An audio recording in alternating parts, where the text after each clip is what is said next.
Hivi msiona matatizo gani? Katika wanaume wote mtaa huu hawajakutosha eh? Hadi ukaamua mfate mume wangu. Nakuuliza wewe, hilo ni shimo lako. Vijiti vyote havijatosha. Hadi ukaamua tembea na Banansi. Ongea naye au kwa uko na akili? Mtoto koma. Hey! Kama ulivyokoma kwenye titi la mamayo. Karuku akidu dadako huyo kaba mchafu. Hey!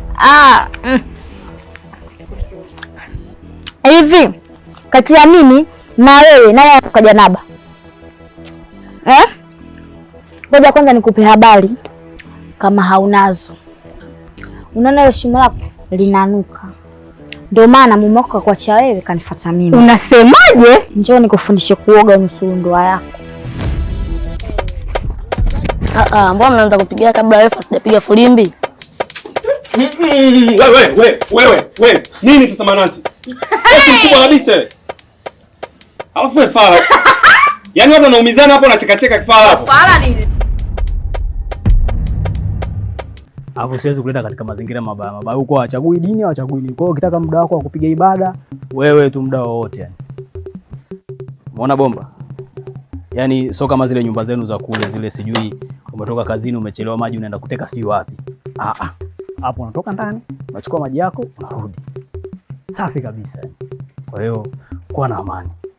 Sawa? Nakupeleka sehemu ambazo mwenyewe utaenjoy. Sio unababaika. Najua nyinyi watu wameshemisha hampendi yale maji ya kwenda kufuata mbali mnayasafiria. Mazingira kama unavyoyaona hapa. Yale maeneo yetu ya service yale. Wenyewe unakaa unaenjoy unafanya hapo mpaka una.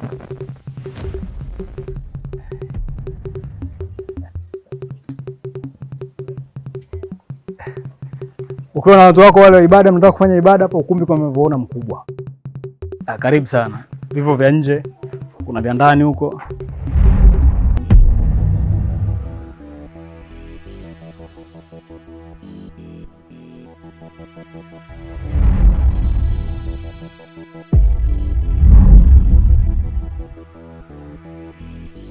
Utakagua huko mwenyewe ukipenda. Ni ruksa kukagua. Ruksa kukagua. Kulia. Za asubuhi baba.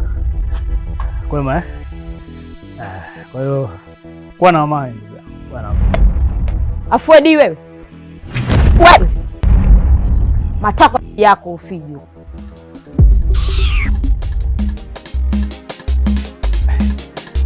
Njoo.